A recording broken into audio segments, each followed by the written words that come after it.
Sebelum saya menyampaikan firman untuk saudara-saudara sekalian, saya ingin menyanyikan sebuah pujian untuk memberkati saudara sekalian, untuk kemuliaan bagi nama Tuhan.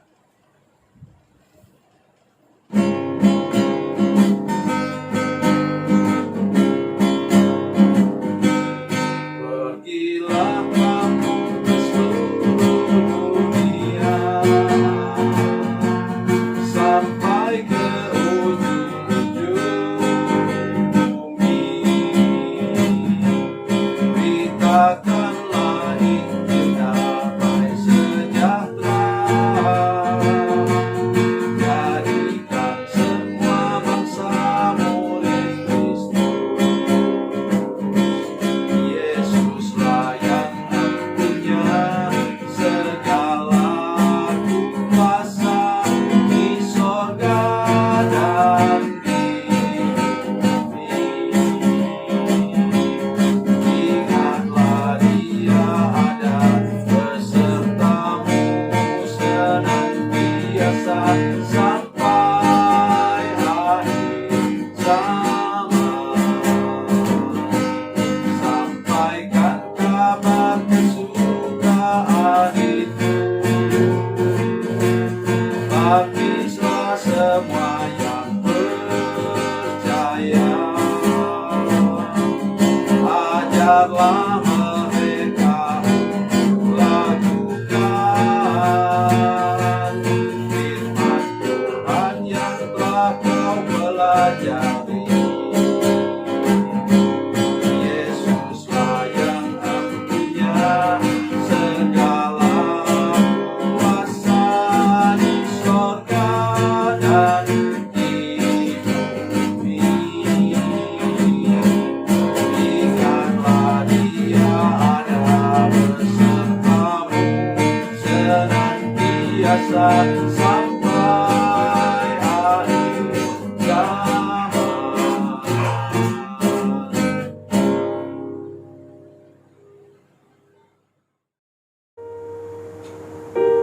Salam saudara pemirsa, sampai jumpa kembali dengan kami dalam program Berita Pengharapan.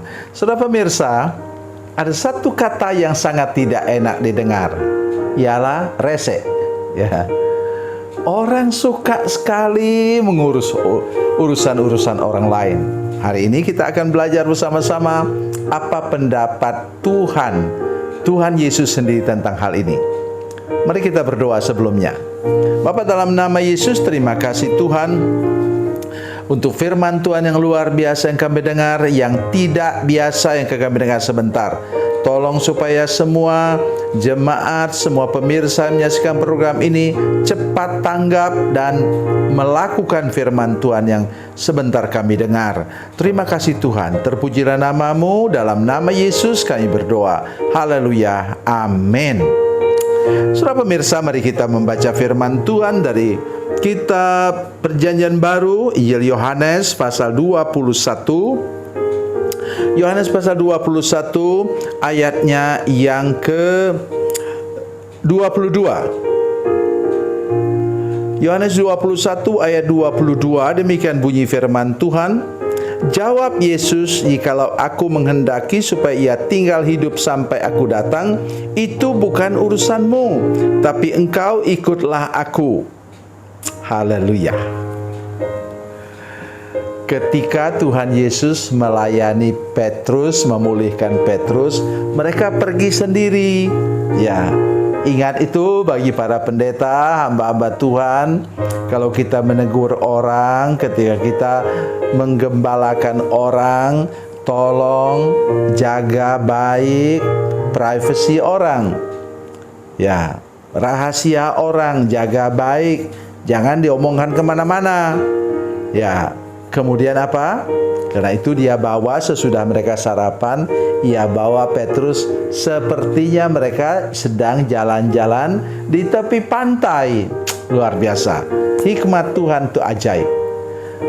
Sesudah mereka agak jauh, maka Yohanes kemudian pikir, saya juga bisa ikut mereka jalan-jalan kok. Ya, padahal dia tadi tidak diajak.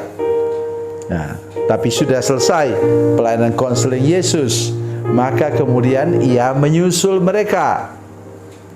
Ketika Petrus melihat Yohanes menyusul mereka, dia langsung tanya, ya, Tuhan, apakah orang ini tidak akan mati? Luar biasa ya. Kemudian Tuhan Yesus menjawab tadi dengan ayat firman Tuhan tadi.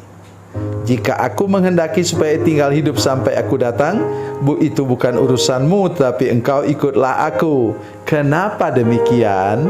Ini Injil Yohanes ini ditulis paling belakangan, kira-kira tahun 100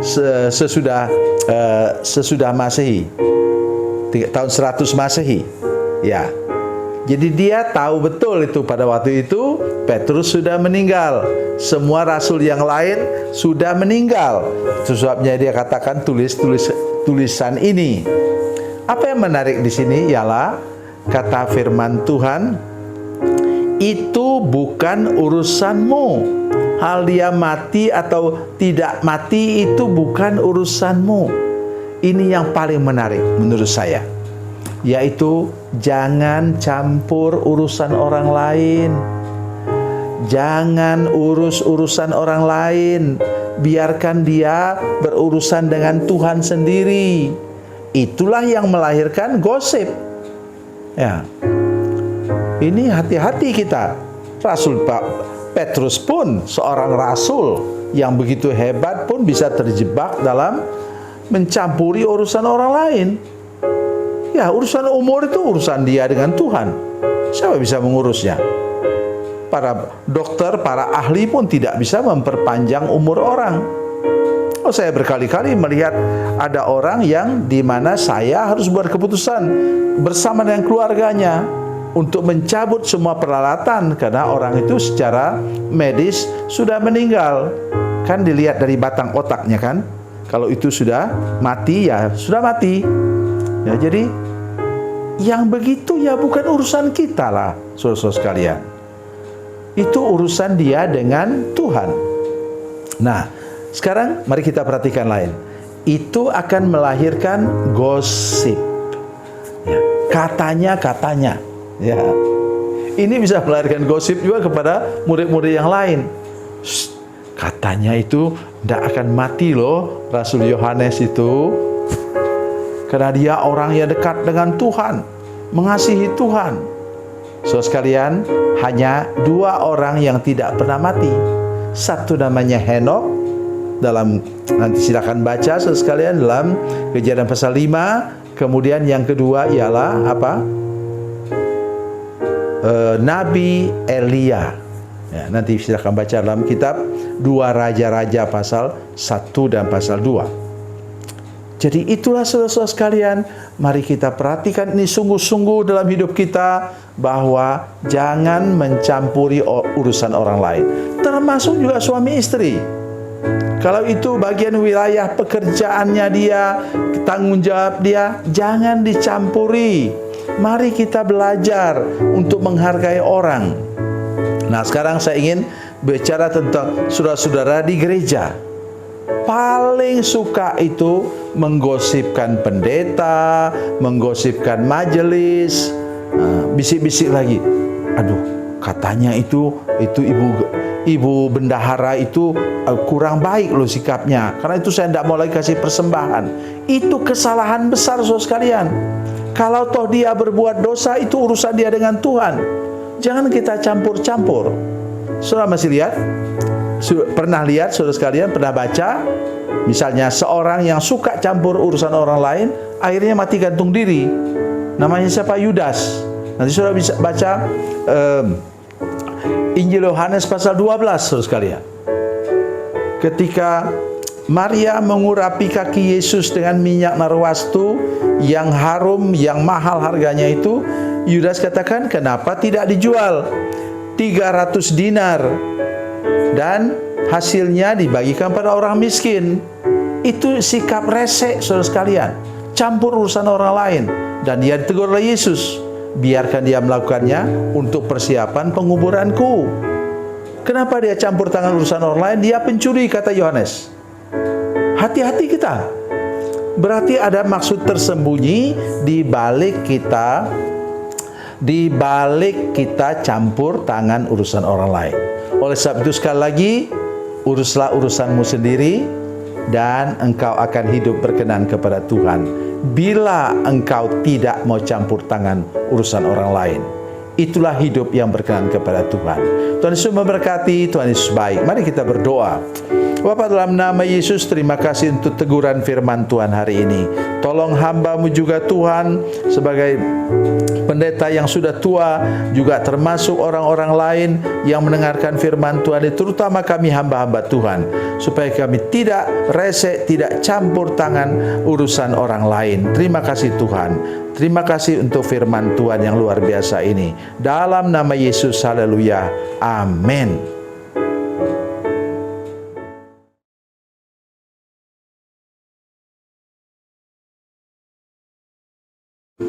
Salam saudara pemirsa, mengakhiri program ini saya mohon kepada saudara-saudara pemirsa sekalian untuk bila saudara menyaksikan program ini melalui channel YouTube, maka tekan subscribe dan bunyikan lonceng. Dan bila saudara menyaksikan program ini melalui channel Facebook, tolong saudara-saudara sekalian tekan like dan juga komen. Dan demikian pula bila sudah menyaksikan program Makanan Bergizi hari ini yang tertulis, maka tekan yang sama juga, tekan like dan tekan komen. Dan tolong saudara-saudara sekalian untuk membagikan program ini, share program ini di channel saudara-saudara sekalian, supaya lebih banyak lagi orang diberkati melalui program ini. Tuhan Yesus memberkati, Tuhan Yesus baik.